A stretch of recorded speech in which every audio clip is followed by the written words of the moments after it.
بسم اللہ الرحمن الرحیم الصلاۃ والسلام علیک یا رسول اللہ الصلاۃ والسلام علیک یا حبیب اللہ الصلاۃ والسلام علیک یا نبی اللہ وعلی آلک و اصحابک یا رسول اللہ صلی اللہ تعالی علیہ وسلم۔ الحمدللہ رب العالمین والعاقبۃ للمتقین والصلاۃ والسلام علی سید الانبیاء والمرسلین اما بعد فاعوذ باللہ من الشیطان الرجیم بسم اللہ الرحمن الرحیم۔ اللہم افتح علینا حکمتک ونشر علینا رحمتک یا ذا الجلال والاکرام یا فتاح یا علیم یا فتاح یا علیم یا فتاح یا علیم۔ میرے عزیز طلبہ، آج سے قبل آپ نے فقہ کی اہمیت و ضرورت کے بارے میں پڑھا سنا، اور فقہ کی تعریف، موضوع، غرض و غایت کو بھی آپ نے سماعت کیا۔ اس کے بعد اپنے مصنف کے حالات کو بھی مختصر جانا۔ اب آج سے ہم کتاب کو شروع کر رہے ہیں، تو آج شروع کریں گے ہم کتاب کا مقدمہ۔ ایک چیز یہ بھی سماعت کریں کہ متقدمین سے متاخرین تک تمام علماء کا یہ طور طریقہ رہا ہے کہ وہ اپنی کتاب کا آغاز تسمیہ اور تحمید سے کرتے ہیں۔ اس کی چند وجوہات ہیں۔ ایک وجہ تو یہ ہے کہ رسم قرآن کریم کی اتباع ہو جائے، خطوط نبوی صلی اللہ علیہ وسلم کی اتباع ہو جائے، اور برکت حاصل کرنے کے لیے تو صاحب نور العزا نے بھی اسلاف کے روش پر عمل کرتے ہوئے اپنی کتاب کا آغاز تسمیہ اور تحمید سے فرمایا۔ بسم اللہ الرحمن الرحیم، اللہ کے نام سے شروع جو نہایت مہربان اور رحم والا ہے۔ الحمدللہ رب العالمین، تمام تعریفیں اللہ کے لیے ہے جو تمام جہانوں کا پالنے والا ہے۔ تمام تعریفیں اللہ کے لیے ہے جو پالنے والا ہے تمام جہانوں کا، جو رب ہے تمام جہانوں کا۔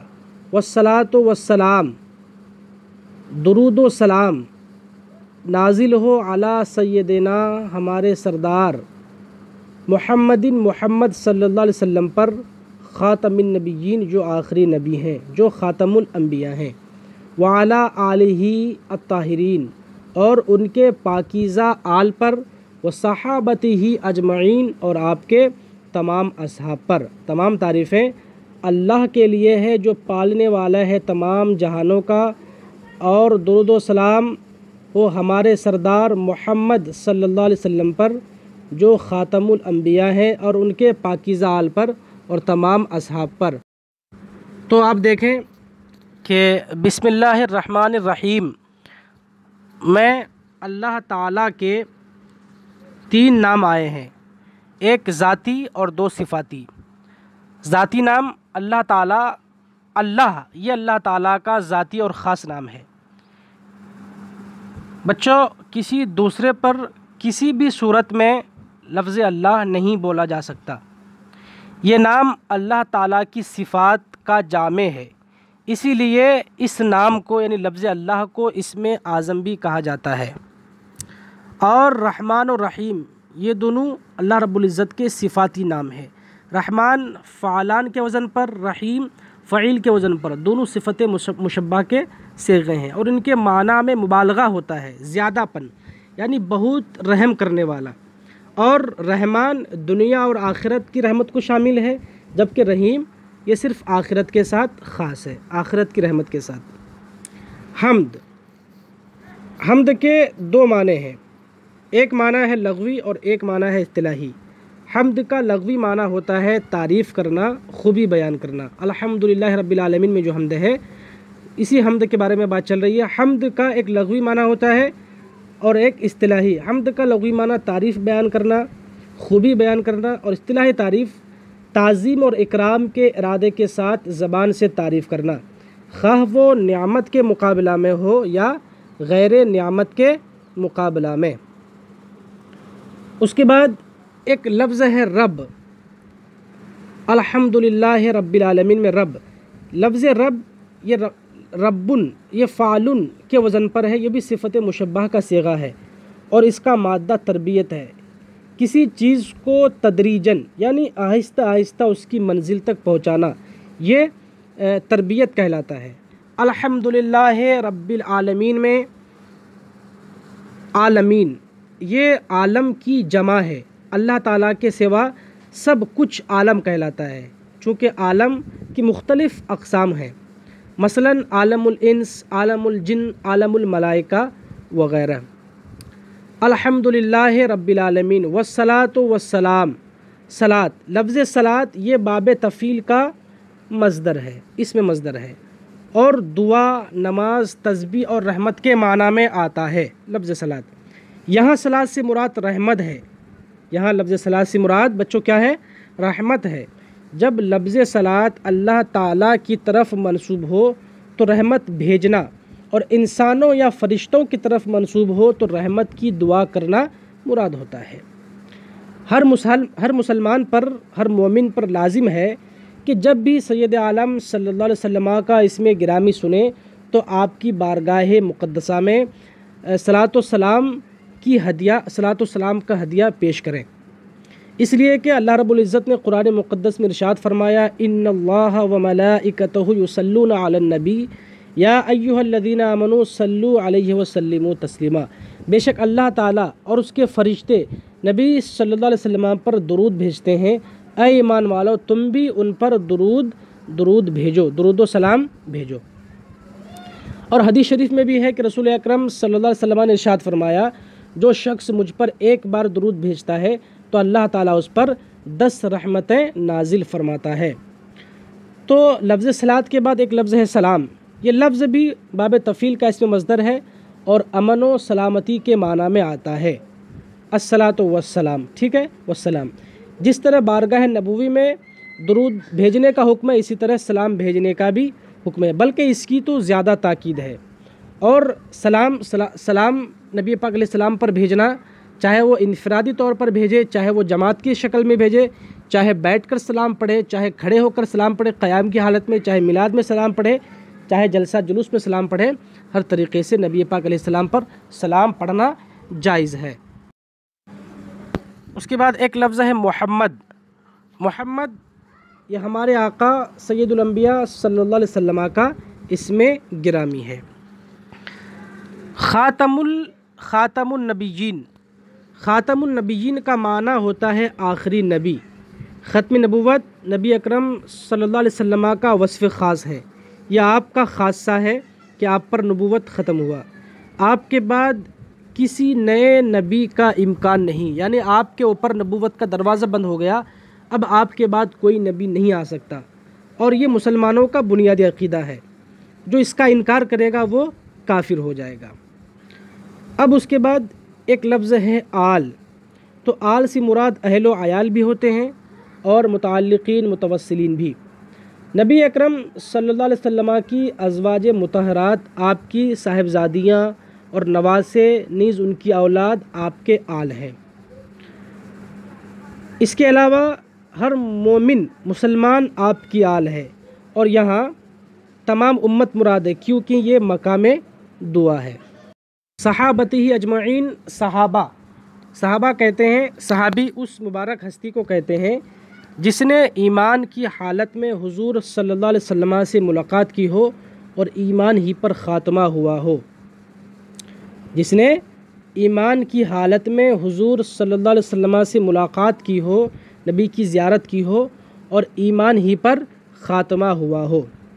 صحابہ یہ صاحب کی جمع ہے، صاحب واحد صحابہ جمع ہے۔ اجمعین، صحابتی اجمعین، اجمعین یہ تاکید معنوی کے الفاظ میں سے ہیں، اور صحابہ کی تاکید لانے کی ضرورت اس وجہ سے پیش آئی تاکہ جو گمراہ فرقے اکثر اصحاب رسول صلی اللہ علیہ وسلم کی شان میں گستاخی کرتے ہیں اور ان کی عدالت میں شک و شبہ کرتے ہیں، جیسے روافض، یعنی صرف حضرت علی کے گھرانہ کو چھوڑ کر باقی سب کو گالی دیتے ہیں، ان پر رد ہو۔ ایسے ہی تردید مقصود ہے خوارج کی، ان کا بھی رد کرنا مقصود ہے کیونکہ وہ آپ صلی اللہ علیہ وسلم کی آل کے سخت ترین دشمن ہیں، ان کو صلاۃ کا مستحق نہیں سمجھتے۔ برخلاف اہل سنت و جماعت یعنی سنی حضرات کے نزدیک تمام صحابہ عادل ہیں، وہ اپنی اپنی جگہ پر قابل اتباع ہیں۔ قال عبد الفقیر الی مولاه الغنی ابو الاخلاص حسن الوفائی شرم بلالی الحنفی انه التمس منی بعض الاخلاء عاملنا اللہ وإیاہم بلطفہ الخفی۔ عرض کرتا ہے بندہ جو اپنے بے نیاز آقا کی طرف محتاج ہے، جو اپنے بے نیاز مولا کی طرف، آقا کی طرف محتاج ہے۔ ابو الاخلاص حسن الوفائی شرم بلالی حنفی فرمائش کی، انہو التمسا فرمائش کی مجھ سے، منی مجھ سے، بعض الاخلاء بعض دوستوں نے، عاملنا اللہ وإیاہم بلطفہ الخفی اللہ تعالی ہمارے اور ان کے ساتھ معاملہ فرمائے اپنی خاص مہربانی کا۔ عاملنا اللہ اللہ معاملہ فرمائے ہمارے ساتھ، وإیاہم اور ان کے ساتھ، بلطفہ الخفی خاص مہربانی کا۔ قال عبد الفقیر، عبد کا معنی بندہ، فقیر کا معنی فقیر، الہ کے معنی تک، مولا کا معنی بے نیاز نہیں، مولا کا معنی آقا اور غنی کا معنی بے نیاز، ٹھیک ہے۔ ابو الاخلاص، اس کے بعد ہے ابو الاخلاص حسن الوفائی شرم بلالی۔ آپ کی کنیت ابو الاخلاص ہے اور آپ کا نام حسن ہے اور مشرب آپ کا وفائی ہے۔ وفائی یہ آپ کا مشرب ہے، یہ جو تصوف اور طریقت کے اعتبار سے ہوتا ہے، اور وطن شرم بلالی ہے اور مذہب آپ کا حنفی ہے۔ ان عمل مقدمۃ فی العبادات، کہ میں تیار کروں ایک ایسا مقدمہ عبادات کے متعلق، عبادات کے بارے میں، فی العبادات عبادات کے بارے میں، تقرب علی المبتدی جو قریب کر دے مبتدی طلباء کو، مبتدی طالب علم کو، ما تشتت من المسائل فی المطولات، ما تشتت من المسائل فی المطولات جو پھیلے ہوئے ہیں بڑی بڑی کتابوں میں، جو پھیلے ہوئے ہیں، ما تشتت من المسائل وہ مسائل جو پھیلے ہوئے ہیں، من المطولات بڑی بڑی کتابوں میں، فاستعنت باللہ تعالی تو میں نے مدد چاہی اللہ تبارک و تعالی سے، وَأَجَبْتُهُ تو میں نے ان کا جواب دیا، یعنی دوستوں کا، طالبا للثواب ثواب طلب کرتے ہوئے یا ثواب کی نیت سے، ثواب طلب کرتے ہوئے یا ثواب کی نیت سے۔ لا اذکر الا ما جزم بصحتہ اہل الترجیح اور میں نے ذکر نہیں کیا مگر اس کو جس کو اہل ترجیح نے، جس کی صحت کو اہل ترجیح نے یقینی قرار دیا ہے، ما جزمہ جس کو یقینی قرار دیا، بصحتی جس کی صحت کو اہل الترجیح اہل ترجیح نے، مگر اس کو جس کو اہل ترجیح نے صحیح قرار دیا ہے، یقینی قرار دیا ہے، من غیر اطناب بغیر پھیلاؤ کے، بغیر پھیلاؤ کے، وسمیتہ نور الایذا و نجات الارواح اور میں نے اس کا نام رکھا نور الایذا اور نجات الارواح، واللہ اسأل میں سوال کرتا ہوں اللہ رب العزت سے یا درخواست کرتا ہوں ان ینفع بہ عبادہ کہ نفع پہنچائے اس کے ذریعے سے اپنے بندوں کو، ویدیم بہ الافادہ اور قائم رکھے اس کی افادیت کو، اور قائم رکھے اس کی افادیت۔ اب مختصراً اس کی تشریح دیکھ لیں۔ اولاً مصنف نے اپنا نام، کنیت، مذہب اور وطن کا تعارف کرایا۔ ابو الاخلاص یہ آپ کی کنیت ہے، حسن یہ آپ کا نام ہے، ابوالاخلاص یہ آپ کی کنیت ہے، حسن آپ کا نام ہے، اور الوفا یہ طریقت و تصوف کے اعتبار سے ہے، اور شرم بلالی یہ اس سے آپ کے وطن کی جانب اشارہ ہے، مصر کے علاقہ میں ایک بستی کا نام ہے۔ شرم بلالی یہ خلاف قیاس ہے، قیاس کے لحاظ سے شبرا بلولی ہونا چاہیے، ٹھیک ہے، لیکن یہ خلاف قیاس ہے۔ اخلا یہ خلیل کی جمع ہے، دوست کے معنی میں۔ اطبا یہ طبیب کی جمع ہے، اور احبا یہ حبیب کی جمع ہے جس کے معنی دوست کے ہیں۔ اطبا طبیب کی جمع ہے۔ عاملنا اللہ یہ جملہ معترضہ اور دعائیہ ہے، درخواست کرنے والوں سے خوش ہو کر ان کو دعا دی جاتی ہے، ٹھیک ہے۔ فی العبادات وہ احکام وہ مسائل جن کا تعلق عبادت سے ہے۔ تشتت متفرق ہونا، الگ الگ ہونا، یہ باب تفاعل سے ماضی کا صیغہ ہے، واحد مؤنث غائب۔ المطولات فن کی بڑی کتابیں مراد ہیں، یعنی جو اہم مسائل عبادات سے متعلق بڑی کتابوں میں پھیلے ہوئے ہیں، اختصار کے ساتھ باب وار ایک جا کر دیے جائیں تاکہ وہ مسائل شروعاتی طلباء پر آسان ہو جائے، ٹھیک ہے۔ استعنتو میں